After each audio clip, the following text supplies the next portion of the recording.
Hello students, welcome to civil engineering academy. आज जो हम बात करेंगे वो करेंगे एस्टीमेट एंड कॉस्टिंग की। इससे पहले हम किस पे चर्चा करते हुए आए थे अभी तक? बीएमसी पे, यानी बिल्डिंग मटेरियल कंस्ट्रक्शन की बात करते हुए आए थे। उसमें हमने सीमेंट, लाइम, आपका brick, stone, paint, varnish, distemper, laminates and other material, इन सभी का हमने प्रीवियस ईयर क्वेश्चन किए थे, यानी पीवाईक्यू क्वेश्चन किए थे। और आज हम किसकी बात करेंगे? Estimate and costing. Estimate and costing में जितने भी आपके पीवाईक्यू आए होंगे, एस्टीमेट एंड कॉस्टिंग में जितने भी आपके पीवाईक्यू आएंगे, चाहे वो राजस्थान जेई हो या आपका एसएससी जेई हो, अदर जेई एग्जाम जितने भी आपके हैं, जितने भी पीवाईक्यू क्वेश्चन आपके आए होंगे, सारे क्वेश्चन को हम इसमें, जो हमारी सीरीज चलेगी एस्टीमेट वाली, इस सीरीज में हम सभी क्वेश्चनों को देखेंगे। तो अपने क्वेश्चनों की तरफ चलते हैं। मैंने आपको पहले भी कहा था कि जितने भी क्वेश्चन होते हैं हमारी इस सीरीज में, सभी क्वेश्चन पीवाईक्यू होते हैं, यानी प्रीवियस ईयर क्वेश्चन होते हैं। उसी तरह आप ये देखते होंगे सभी प्रीवियस ईयर, जैसे WRD 2016 डिप्लोमा TSP में आपका ये क्वेश्चन आया था। तो सबसे पहला हमारा क्वेश्चन है वो है the centre line method of estimating used for. ये कह रहा है कि जो सेंटर लाइन मेथड यूज करते हैं एस्टिमेट में, वो हम इनमें से किसके लिए करते हैं? चार हमको ऑप्शन दे रखे हैं। और आपको पता होगा सेंटर लाइन मेथड और एक होता है लॉन्ग एंड शॉर्ट वाल मेथड, आपको पता होगा। इसी मेथड को, लॉन्ग एंड शॉर्ट वाल मेथड को हम क्या कहते हैं? PWD method. ये आपको जानकारी होगी। तो इसके बारे में हमसे अभी फिलहाल क्या पूछ रहा है, हम क्वेश्चन की तरफ आते हैं कि सेंटर लाइन मेथड जो है वो एस्टिमेट में किसके लिए यूज करते हैं? ऑक्टागोनल के लिए, ये हेक्सागोनल बिल्डिंग्स के लिए, सर्कुलर, या ऑल ऑफ द अबव। तो सेंटर लाइन मेथड ऑक्टागोनल, यानी जिसमें 8 हमारी भुजा हो, हेक्सागोनल 6 हो, सर्कुलर आपको पता है सर्कल टाइप का, इस तरह का, ये आपका सर्कुलर हो गया, सर्कल टाइप का। ये कह रहा है कि सेंटर लाइन मेथड को हम किसके लिए यूज करते हैं? सेंटर लाइन मेथड के लिए हम octagonal, hexagonal, circular, in all के लिए हम यूज करते हैं। ऑप्शन नंबर हमारा डी यहाँ राइट हो जाएगा। All of the above, centre line method को हम सभी के लिए यहाँ पे यूज करते हैं। अगला क्वेश्चन है हमारा, the measurement of DPC dam proof course is done in. DPC की यूनिट क्या होती है? DPC को हम किस में मापते हैं? मीटर में, क्यूबिक मीटर में, स्क्वायर मीटर में, या नॉन ऑफ द अबव। ये भी आपका डिप्लोमा में WRD 2016 TSP में आपको क्वेश्चन आया हुआ था। तो DPC को हम मापते हैं मीटर स्क्वायर में, यानी इसका option number C is right answer, square metre. तो DPC होगी हमारी ये। अगला क्वेश्चन की तरफ हम चलते हैं। अब अगला क्वेश्चन हमसे कह रहा है following items are measured in kilogram. KG में हमारे जितने भी 4 ऑप्शन दे रखे हैं, इनमें से कौन सा आइटम है जो हमारे किलोग्राम में मापा जाता है? Expanded metal wire netting, MS reinforce of RCC works, MS grills provided in roof over courtyard rolling shutters. इसमें पूछ रहा किलोग्राम में जो हमारा मापा जाता है वो RCC वर्क्स में मापा जाता है। MS reinforce of RCC work में हमारा MS रेनफोर्स किलोग्राम में मापा जाता है। ये आपका क्वेश्चन 2016 में डिप्लोमा में आया था TSP में। आगे चलते हैं अब हम। अगला क्वेश्चन है हमारा, due to change in price level a revised estimate is prepared if this section estimate exceed. हमको रिवाइज एस्टिमेट की कब आवश्यकता पड़ती है? जब हमारा प्राइस लेवल जो 2%, 2.5% हो जाए, या 4% हो जाए, 5% हो जाए। तो हमको जब रिवाइज एस्टिमेट की, अपने जो ये रिवाइज एस्टिमेट दिया, इसकी हमको जरूरत पड़ जाए हमारा जो प्राइस लेवल हो 5% से ज़्यादा हो जाए। जब 5% हमने कोई एस्टिमेट बनाया, सपोज करो हमारी कोई ये बिल्डिंग है और हमने इस बिल्डिंग का कोई एस्टिमेट बनाया। इस बिल्डिंग का एस्टिमेट जो है पहले हमारा 2 लाख रुपये था, 2 लाख रुपये था। अब क्या होता है कि इसमें कुछ चेंज हुए बिल्डिंग में, तो हमारा 2 लाख से ऊपर पहुंच जाता है। 2 लाख में कितना हमारा इंक्रीज होता है? 5% प्राइस जो इसमें इंक्रीज हो जाता है 2 लाख में। तो अगर 5% हमारा इंक्रीज हो जाता है ना, तो इसको हम कहेंगे रिवाइज एस्टिमेट। ये भी आपका WRD 2016 डिप्लोमा में आपका क्वेश्चन आया था TSP में। अगला क्वेश्चन है, अगला क्वेश्चन क्या कहता है? The expected out turn off cement concrete 1:2:4 में पर मैसन पर डे। एक मैसन, ये कह रहा है एक मैसन जो है, जिसे हम मिस्त्री कहते हैं, राजमिस्त्री, एक मैसन एक दिन में 1:2:4 की हमारी कंक्रीट है, वो कितने मीटर काम करता है, 1.5 मीटर क्यों, 2.5 मीटर क्यों, 3.5 मीटर क्यों, 5 मीटर क्यों। WID डिप्लोमा TSP में को क्वेश्चन ये आया हुआ था। तो एक जो हमारा राजमिस्त्री है वो एक 1:2:4 की कंक्रीट को एक दिन में 5 मीटर क्यूब का हमारा वर्क करेगा। अगले क्वेश्चन है हमारा, अगला क्वेश्चन कहता है in long and short wall method. मैंने अभी जो सबसे पहला क्वेश्चन किया था हमारा सेंटर लाइन मेथड पे था, तो मैंने वहाँ आपको बताया था एस्टिमेट में 2 मेथड होते हैं, सेंटर लाइन मेथड और long and short wall method. तो यहाँ पे हम बात कर रहे हैं long and short wall method की। Of estimation the length of long wall is the centre to centre line distance between the wall and plus. ये कह रहा है कि जब हम long and short wall method use करते हैं तो उसमें centre to centre line distance between करते हैं उसके बॉल की, और उसमें प्लस क्या करते हैं हम, width of the wall, half breadth of wall on each side, one side breadth of wall and each side none of the above.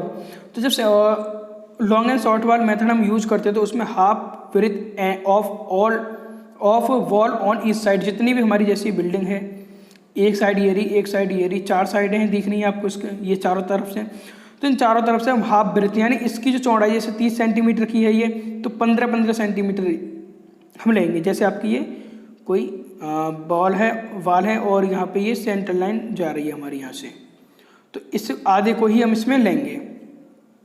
ये आपका WID डिग्री में आया हुआ, नॉन TSP में आपका क्वेश्चन आया था ये। तो इस क्वेश्चन को पहले मैं पढ़ के बता रहा हूँ, ये काफ़ी लंबा क्वेश्चन है, स्क्रीन पर आ नहीं रहा।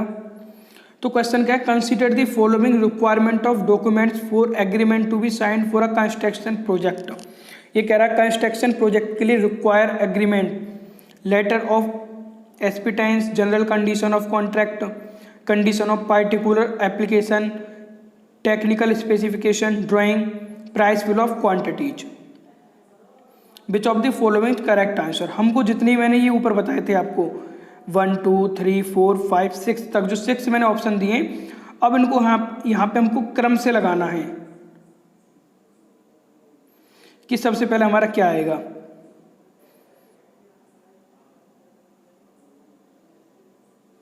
तो इसमें आपका क्या है कि सबसे पहले हमको क्या करना है, मैं यहीं पे बता देता हूँ, इसके बाद फिर हम ऑप्शन देख लेंगे। सबसे पहले लेटर ऑफ एप्लीकेशन होता है, जनरल कंडीशन होती है फिर कॉन्ट्रैक्ट के लिए, उसके बाद में फिर कंडीशन होती है, पर्टिकुलर हमारा जो एप्लीकेशन होती है उसके लिए कंडीशन होती हैं, फिर टेक्निकल स्पेसिफिकेशन लेते हैं, उसके बाद हम ड्राइंग बनाते हैं, ड्राइंग के बाद में फिर हम बिल ऑफ क्वांटिटी निकालेंगे यानी BOQ। कई बार फुल फॉर्म में पूछ लेता है कि फुल फॉर्म ऑफ BOQ या स्टैंड फॉर BOQ। तो BOQ की फुल फॉर्म होती है बिल ऑफ क्वांटिटीज। तो प्राइस निकालते हैं यानी 1 2 3 4 5 6 1 से लेके 6 तक हमारा बिल्कुल सही है। इसमें कौन सा आंसर है,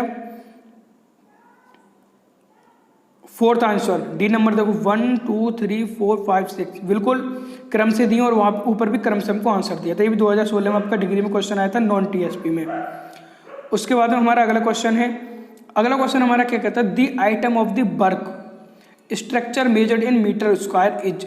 ये कह रहा है कि हमारे कौन सा आइटम है यानी ब्रिक में कौन सा हम वर्क कर रहे हैं स्ट्रक्चर में, जो हमारा मीटर स्क्वायर में माप लेते हैं, मेजर करते हैं मीटर स्क्वायर में। तो हमारा पहला ऑप्शन है broken glass कॉपिंग, brick work in arches, reinforce brick work, form brick ageing. तो जो मीटर स्क्वायर हम वर्क करते हैं वो करते हैं ग्लास कॉपिंग को, ग्लास कॉपिंग हम मीटर स्क्वायर में करते हैं। ब्रिक वर्क इनका बता देता हूँ, ब्रिक वर्क आर्च करते हैं मीटर क्यूब में, रेनफोर्स ब्रिक वर्क करते हैं मीटर क्यूब में, और ब्रिक एजिंग करते हैं मीटर में, और ये जो ब्रिक ग्लास कॉपिंग है वो करते हैं मीटर स्क्वायर में। ये डिप्लोमा में आया था, नॉन TSP में आपका क्वेश्चन ये आया हुआ था। अगले क्वेश्चन की तरफ चलते हैं हम। अगला क्वेश्चन है आपका WID डिप्लोमा में आया हुआ है नॉन TSP में। तो क्वेश्चन क्या कहता है, correct order of working dimension. ये कर जितनी भी हमने डायमेंशन दी हैं उनको करेक्ट ऑर्डर में लगाइए। जब हम आपकी कोई भी मेजरमेंट करते हैं, किसी बिल्डिंग का हम सर्वे करने जाते हैं, तो उसमें हमको 3 डायमेंशन चाहिए, आपकी ऊंचाई भी चाहिए, आपकी चौड़ाई भी चाहिए और आपकी लंबाई भी चाहिए। तो हमको किस एक करेक्ट ऑर्डर में ये लगाना है। तो सबसे पहले आती है हमारी लेंथ, ब्रेथ या हाइट, यहाँ आती है हमारी लेंथ, हाइट और ब्रेथ, हाइट ब्रेथ और लेंथ या नॉन ऑफ द अबव।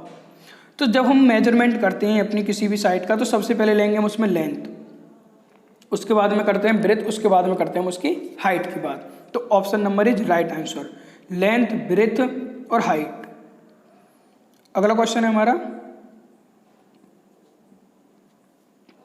अगला क्वेश्चन क्या कहता है हमसे, during preparation of an estimate, preparation of an estimate following factors are considered. जब हम प्रिपरेशन करते हैं एक एस्टिमेट की तो हमको कौन से फैक्टर्स कंसीडर हैं?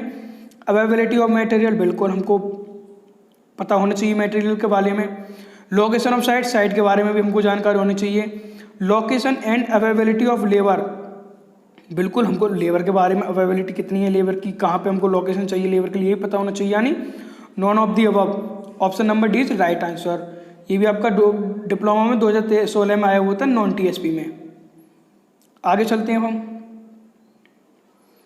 The most reliable estimate is, ये कह रहा है कि मोस्ट रिलेबल एस्टिमेट कौन सा होता है? डिटेल, प्रिलिमिनरी, प्लिंथ या क्यूब रेट। ये 2016 डिप्लोमा में क्वेश्चन आया था, नॉन टीएसपी में आपका क्वेश्चन आया हुआ है। तो जो मोस्ट रिलेबल जो होता है हमारा एस्टिमेट वो होता है detail estimate. Most reliable estimate है ये आपका डिटेल एस्टिमेट। आगे चलते हैं। विच of the following is the most correct estimate, ये कह रहा है कि मोस्ट करेक्ट एस्टिमेट कौन सा हमारा? प्लिंथ एरिया, क्यूब रेट या डिटेल या बिल्डिंग कॉस्ट इंडेक्स एस्टिमेट। ये 2013 डिप्लोमा में आपका टीएसपी में क्वेश्चन आया हुआ था। तो इसमें डिटेल एस्टिमेट जो है वो हमारा विच of the following most accurate कौन सा हमारा है? डिटेल एस्टिमेट हमारा जो है मोस्ट एक्यूरेट है। अगला क्वेश्चन है हमारा, the approximate cost of the complete labour as the percent of the total cost of the building. ये कह रहा है कि जब हम बिल्डिंग में किसी कोई हमारा प्रोजेक्ट चल रहा है उसमें जब हम बिल्डिंग वो लेते हैं लेबर, तो लेबर का हम चार्ज कितना लगाते हैं उसमें? हमारी बिल्डिंग में जितना भी कॉस्ट होता है, सपोज करो हमारी बिल्डिंग 2 लाख की बन रही है, तो 2 लाख में तो हम कितना लेबर का मान के चलेंगे कि इतने परसेंट जो रुपया है वो हमारे लेबर के पास चला जाएगा। 10%, 25%, 40% या 5%। तो लेबर का जो चार्ज मान के चलते हैं, हम मान के चलते हैं अपनी बिल्डिंग में टोटल कॉस्ट का, यानी टोटल ऑफ द बिल्डिंग 25% हम कॉस्ट मान के चलते हैं उसमें। अगला क्वेश्चन क्या है हमारा, the quantity of would for the shutter of doors and Windows is calculate. जो हम शटर, डोर और विंडो के लिए हम किस क्वांटिटी में बात करते हैं? मीटर स्क्वायर में, मीटर क्यूब में, या लमसम में, या मीटर में? ये आपका 2013 डिप्लोमा में आपका क्वेश्चन आया हुआ था। तो मीटर स्क्वायर में हम डोर एंड विंडो के लिए बात करेंगे मीटर स्क्वायर में। अगला क्वेश्चन क्या है हमारा, the life of teak wood doors, teak wood, life of teak wood doors and window. Teak wood की हमारी डोर्स है और विंडो, ये यूजली टेकन टू वी, कितनी कब तक हम यूज करते हैं, लाइफ बता रहे हैं उनकी। यानी टीक एक आपका पेड़ होता है, एक लकड़ी होती है टीक की, आपका पेड़ भी होता है टीक, उस पेड़ से लकड़ी निकालते हैं टीक की। तो उस टीक से हमने एक डोर बनाई और विंडो बनाई थी। ये पूछ रहा कब तक हमारी लाइफ है उसकी, 80 साल तक, 60 साल तक, 40 साल तक या 20 साल तक। 2013 में डिप्लोमा में क्वेश्चन आया था WRD में आपका ये। तो टीक जो है हमारा, उसकी हम 40 साल तक एक लाइफ ले लेते हैं कि 40 साल तक तो मिनिमम चलेगा हमारा ये। अगला क्वेश्चन है हमारा, normal interval of lift in estimation and quantity survey of earthwork is 1 metre, 1.5 metre, 2 metre या 3.0 मीटर। तो इसका राइट आंसर हमारा 1.5 मीटर। अगला क्वेश्चन है हमारा, in plaster works measurement deduction for opening less than is not made as made as per mode of measurement. ये कह रहा है कि हम जब प्लास्टर वर्क करते हैं तो कितनी ओपनिंग तक हम लेस देन कर देते हैं, डिडक्शन नहीं करना पड़ता हमको। 1 square metre, 1.5 square metre, 0.5 square metre, 2 square metre. तो यहाँ पे मैं आपको लिख देता हूँ 0.5 स्क्वायर मीटर, ये आपकी 5 पे 3 हो गया। 0.5 स्क्वायर मीटर तक हम कोई डिडक्शन नहीं करते हैं। अगला क्वेश्चन है हमारा, one of the following is not earth equation. One of the following is not earth excavation and lifting equipment. Earth excavation और लिफ्टिंग में कौन सा हमारा इक्विपमेंट नहीं है? पावर शोवल, बैक हो या ड्रिग लाइन या बुलडोजर। जब अर्थव्यवस्था करते हैं अपना